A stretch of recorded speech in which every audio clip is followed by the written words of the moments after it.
little practicing this afternoon, and so I made this little device that I can just put right on the couch. This is actually the back of a swivel chair that I used. I took it apart, and being creative, trying to make something that I can practice with in limited space.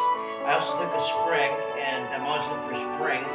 I think of our legs like springs, and then I put a tennis ball here, and so it's something that I can put on the edge of the couch. I want to be safe, and so I'm going to do a little practicing. And it's great to warm up this way, especially before you go to a club and playing indoor tennis. So I just put this over the couch like this. Fits in nicely by the couch. And now I'm going to use an older racket. It's called the Schlesinger. I'm always amazed at how they can use old wood rackets and hit so fine. And so I'm practicing my forehand. I like a lot of times it's to start with a short racket.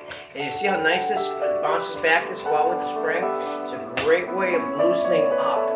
A lot of times you have to practice when you just spend some time practicing hitting the ball. And the best way to hit, if you're going to improve, is start off stationary and then moving. And so I like that when I'm practicing, I like to use my hand. So I practice my hand, get that hand motion, and whether you hit open stance or closed stance, you do both and, not either or. And so you're brushing up, you can brush up or you can hit through the ball, but I like to use my hand. Then I use like short racket with just a short racket. I call this a progression. I use the middle of my racket like this, and then I use the full length of my racket. And so if you're limited space and you want one of these, let me know. I'll see if I can create one for you. And it's just a great way of practicing. If you hit hard, you're gonna have to put an attachment on it, make it so it won't fall, the ball won't come flying off. So I can do forehand on the forehand side, and so I can do short racket, middle racket, long racket, and then I can also do on the backhand side. I can do the back of my hand. I can do a short racket, a medium racket, or full racket. So I encourage you, if you can use one hand, you can use two hands, and also you can practice left-handed. So anybody that's playing tennis, I would encourage you to practice with your left hand like this. And that way, when you go to hit that two-handed backhand, you just add this extra hand, and boom, what a nice hit. In fact, many of the top pros, when they practice on a backboard, would practice left-handed. And you'll see them a lot of times practicing left-handed, and then they would just add that extra hand, and they got a perfect two-handed backhand. And so today we have so many opportunities to practice.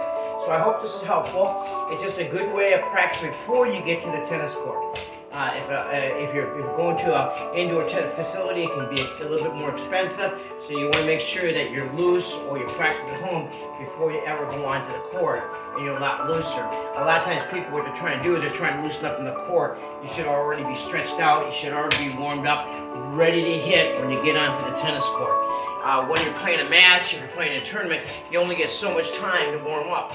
And so if you're going to a tennis court, you probably should already be warmed up. Let's do a little review here, okay? This is just the back of a swivel chair. I took it apart, put a spring on there, a little duct tape. Duct tape's good for anything. I put a hole in the ball, put a spring on it, attached it, put it on the edge of the couch, and now I'm ready to go. And then I can practice a little bit, just kind of a nice, smooth, loose motion. I can do it with my hand, then short racket, middle racket, longer racket. That's the progression I can use, right-handed. Or I can go on the backhand side and do it over here, the back of my hand, the back of small racket, medium racket, all the way down, called progression. Or I can use my left hand here. And when I'm practicing left hand, I always choke up. And so as I choke up, then I'm practicing my left hand forehand, and then I add the extra hand.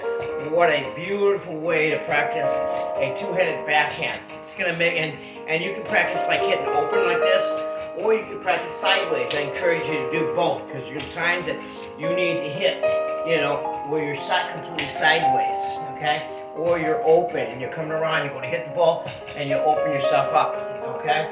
And so there's a great way of practicing backhand and forehand. I hope you enjoyed this.